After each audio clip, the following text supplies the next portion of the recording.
All right, continuing, this will be compound inequalities looking at union. So a union contains the word or. So this would be, if we think back to my example, I was looking for a volunteer. Here it would be, I'm looking for a volunteer who is a boy or has red hair. So in this sense, either one of those can be true in order for the person to be my volunteer.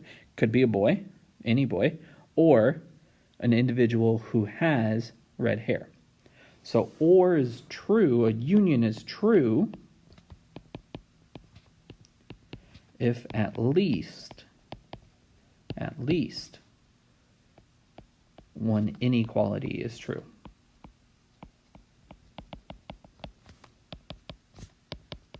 They both don't have to be true, just one of them.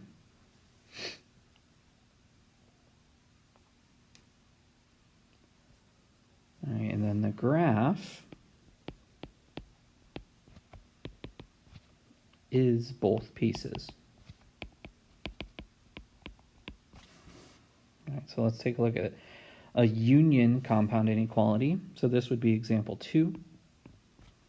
Example here, we are asked to solve negative 2m plus 7 is less than or equal to 13, or, so the first thing you'll notice is these problems are written with the word or, so it makes it easy to tell if it's a intersection or a union, or 5m plus 12 is greater than 37. So what's nice about this, again, is it's already separated for us, so we can head straight to solving each inequality. Treating it like an equal sign, we would subtract 7, move that over to the other side, and have negative 2m is less than or equal to 6. Now my goal is isolating the variable. I'm going to divide by negative 2. Divide by negative 2. I know I'm dividing by a negative number, so right away I like to go ahead and flip that sign so I don't forget it.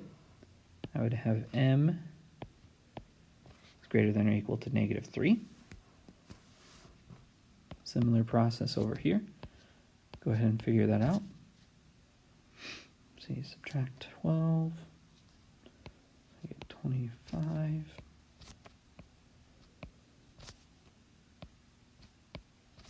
Get m is greater than 5. All right, now let's think about the solution set and the graphs. Well, on unions, I actually do it differently than I do with intersections. Here, I actually start with the graphs. So if we take a look and think about the graphs, I'll graph this. M is greater than or equal to negative 3. So here's 0, negative 3. It's going to be a closed circle. And I'm looking for all the values that are greater than negative 3. So that would be everything this way. And then I'm going to do the same thing for this other inequality. 0, 5. 5 is going to be an open circle, and all the values that are greater than 5 would also be this way. So my solution is going to be both of those put together, which actually, in this case,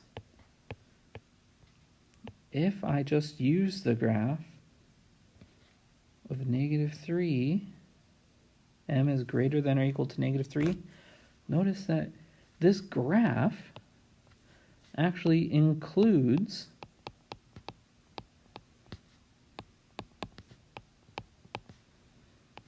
all of the other graph, right? All of the solutions that are represented here are included in this first graph. My solution set then would be the set of all numbers m such that m, and I'm looking here to help me figure this out, all numbers m such that m is greater than or equal to -3. Greater than or equal to -3. All right, let's take a look. Pause the video if you need to for your turn to A. So A plus 1 is less than 4, or A minus 1 is greater than or equal to 3. Go ahead and solve, graph, and write the solution set in set builder notation.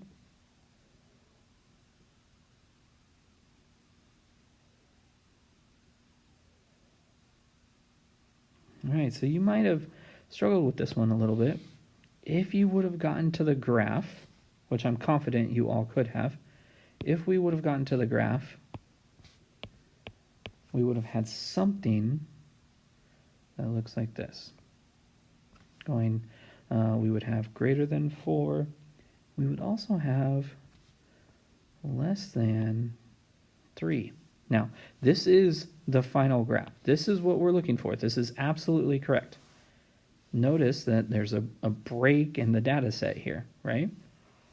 Well, we have to have some way to represent that. So we're going to use the set of all numbers, A, such that, and then here in our set builder, we can use the word or. So this first part would be A is less than 3. And I know it's less than because it's not filled in, and I'm moving to the left. Or now I'm ready for that second part. Or it can be A is greater than or equal to 4. And this would be our set builder notation.